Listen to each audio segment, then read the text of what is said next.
ఈరోజు మన రెసిపీ వచ్చేసి పచ్చి బఠానీ పిండితో చేసిన ఈ బ్రేక్ఫాస్ట్ చాలా రుచిగా చాలా టేస్ట్గా అయితే ఉంటుందండి. ఈ బ్రేక్ఫాస్ట్ వచ్చేసి ఇంట్లో వాళ్ళందరికీ నచ్చుతుంది. అంత టేస్ట్గా అంత సాఫ్ట్గా అయితే ఉంటాయి. ఇంకెందుకు ఫ్రెండ్స్ ఆలస్యం, ఇలా చేయలో ఏంటో అనేది వీడియోలోకి అయితే వెళ్ళిపోయి చూద్దామా మరి. ఇంకా ముందుగా ఒక మిక్సీ జార్ అయితే తీసుకొని అందులోకి 1/2 కప్పు పచ్చి బఠానీ అయితే తీసుకోవాలి. ఇప్పుడు ఇందులోకి కాస్త కొత్తిమీరను కూడా వేసుకుంటున్నా. అలాగే ఇందులోకి రుచికి తగినంత సాల్ట్, గ్రైండ్ చేసుకోవడానికి కాస్త వాటర్ అయితే వేసుకుంటున్నా. ఇంకా ఇప్పుడు మూత పెట్టేసుకొని స్మూత్గా గ్రైండ్ చేసుకోవాలి. ఇంకా ఈ విధంగా మెత్తగా పేస్ట్ అయితే చేసుకొని ఇంకా దీన్ని అయితే ఒక పక్కన పెట్టేసుకుందాం. ఇంకా ఇప్పుడు ఇలాంటి మిక్సింగ్ బౌల్ అయితే పెట్టేసుకొని ఇలా స్ట్రైనర్ అయితే పెట్టుకొని ఇప్పుడు ఇందులోకి 1/2 కప్పు గోధుమ పిండిని అయితే వేసుకుంటున్నా. ఇప్పుడు 1/2 కప్పు మైదా కూడా వేసుకోవాలి. ఇప్పుడు ఇలా జల్లించుకుందాం పిండిని అయితే. ఇంకా నేను ఇక్కడ హాఫ్ కప్పు మైదా, 1/2 కప్పు గోధుమ పిండి అయితే తీసుకున్నాను. మీరు కావాలంటే కప్పు మైదా కానీ తీసుకోవచ్చు, కప్పు గోధుమ పిండి అయినా తీసుకోవచ్చు. ఇప్పుడు ముందుగా ఇంకా బఠానీ అయితే పేస్ట్ అయితే చేసుకున్నాం కదా, ఆ పేస్ట్ని అయితే వేసుకుంటున్నా. చూసి వేసుకోవాలి, ఒకటేసారి వేసుకుంటే పిండి అనేది జారుగా అయిపోతుంది. ఇంకా ఈ బఠానీ పేస్ట్ అయితే వేసుకొని ఇలా బాగా కలిపేసుకోవాలి.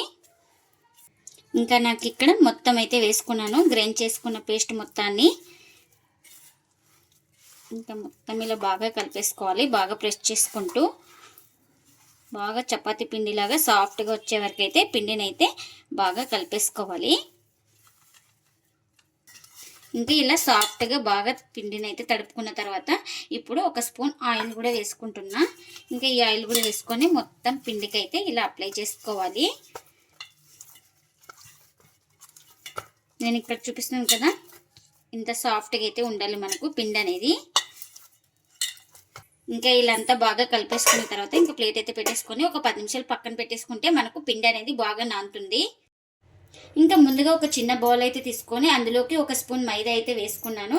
ఇప్పుడు ఇందులోకి ఒక 2 స్పూన్ల దాకా ఆయిల్ కూడా వేసుకోవాలి. ఇంకా ఇలా ఆయిల్ వేసుకున్న తర్వాత ఇలా బాగా కలిపేసుకోవాలి. లిక్విడ్ లాగా ఎక్కడ ఉండలు లేకుండా బాగా కలిపేసుకోవాలి. చూడండి, ఈ విధంగా అయితే ఉండాలి మనకు లిక్విడ్ అయితే. ఇంకా దీన్ని పక్కన పెట్టేసుకుందాం. ఇంకా ఇప్పుడు ఒక 10 నిమిషాల తర్వాత అయితే పిండిని అయితే చూపిస్తున్నాను. చూడండి, చాలా బాగా సాఫ్ట్గా నానింది పిండి అయితే మనకు. ఇలా ఒకసారి బాగా ఇలా కలిపేసుకోవాలి చేతితోటి. ఇంకా మనకు ఏ సైజు కావాలో ఆ సైజు పిండి ముద్దనైతే తీసుకోవాలి. నేను ఇక్కడ ఈ సైజు అయితే తీసుకున్నాను. ఇంకా ఈ సైజు పిండి ముద్దను తీసుకొని ఇలా రౌండ్గా చుట్టేసుకోవాలి, ఎక్కడ క్రాక్స్ లేకుండా.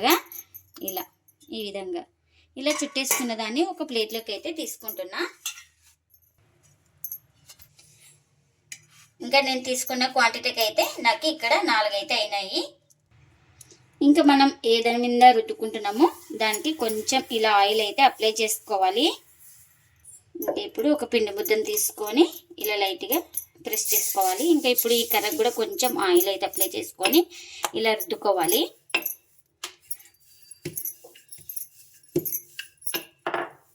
మనం ఈ పరోటాని బాగా పల్చాగా రుద్దుకోవాలి. నేను ఇక్కడ చూపిస్తున్నాను కదా, ఈ విధంగా.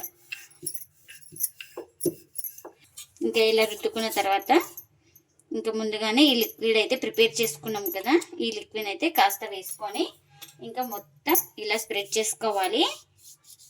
ఈ రోటీకి ఇలా మొత్తం బాగా స్ప్రెడ్ చేసుకున్న తర్వాత నేను ఇక్కడ చూపిస్తున్నాను కదా, ఇలా ఫోల్డింగ్ అయితే చేసుకోవాలి. ఈ విధంగా వీడియోలో చూపిస్తున్న విధంగా. ఇంకా ఇక్కడ ఈ సైడ్ కూడా లిక్విడ్ అయితే అప్లై చేస్తున్నా. ఇంకా ఇలా అప్లై చేసుకొని మళ్ళీ ఇలా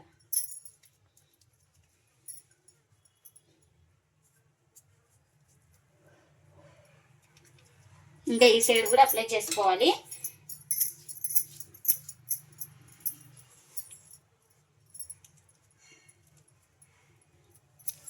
ఇంకా మొత్తం ఇలా సెట్ చేసుకున్న తర్వాత ఇలా లైట్గా ప్రెస్ చేసుకోవాలి. ఇంకా ఇప్పుడు ఈ సైడ్ కూడా ఇంకా లిక్విడ్ అయితే అప్లై చేసుకుంటున్నా. ఇలా అప్లై చేసుకున్న తర్వాత ఇలా ఫోల్డింగ్ అయితే చేసుకోవాలి. ఇక్కడ చూపిస్తున్నాను కదా, వీడియోలో ఎలా చూపిస్తున్నానో సేమ్ అలానే చేసుకోవాలి. చూడండి, ఈ విధంగా ఇలా ఈ విధంగా చేసుకొని ఇలా లైట్గా ప్రెస్ చేసుకోవాలి. ఇంకా అన్నీ ఇలానే చేసుకోవాలి. ఇంకా ఇప్పుడు ఇలా రెడీ చేసి పెట్టుకున్నాం కదా, ఇంకా ఈ పిండి ముద్దను ఒకటి తీసుకొని ఇలా లైట్గా స్ప్రెడ్ చేసుకొని ఇంకా కర్రతో ఇలా రుద్దుకోవాలి. నేను ఇక్కడ చూపిస్తున్నాను కదా, ఈ విధంగా రుద్దుకోవాలి. ఎక్కువ పల్చగా లేకుండా, మందంగా లేకుండా మీడియంగా రుద్దుకోవాలి. చూడండి ఈ విధంగా అయితే ఉండాలి. నేను ఇక్కడ చూపిస్తున్నాను కదా. ఇంకా ఇప్పుడు ఇది రెడీ అయిపోయింది కదా, ఇంకా దీన్ని ఒక ప్లేట్లోకి అయితే తీసుకుందాం. ఇంకా ఇప్పుడు ఇలా రెడీ చేసి పెట్టుకున్న దాన్ని ఒక ప్లేట్లోకి అయితే తీసుకున్నా. ఇంకా మరొకటి అయితే చూపిస్తున్నాను. ఇంకా మరొకటి ఇలా రెడీ చేసి పెట్టుకున్నాం కదా, ఇంకా పిండి ముద్దనైతే తీసుకొని ఇలా రుద్దుకోవాలి. మనకు ఇది షేప్ అంటూ ఏం లేదు.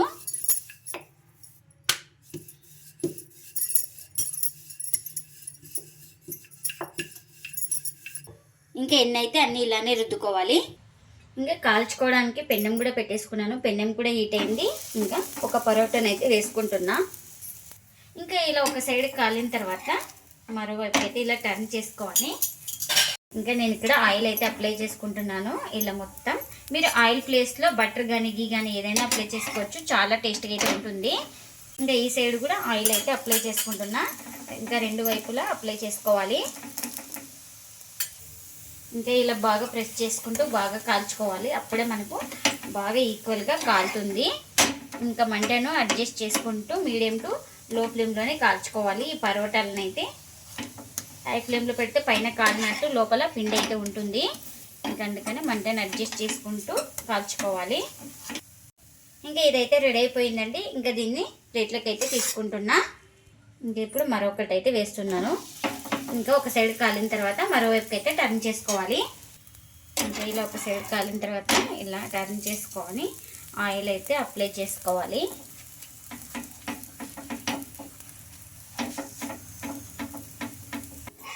ఇంకా ఈ సైడ్ ఆయిల్ అయితే అప్లై చేసుకున్నాం కదా, ఇంకా మరోవైపు అయితే టర్న్ చేసుకొని ఈ సైడ్ కూడా మనం ఆయిల్ అయితే అప్లై చేసుకోవాలి.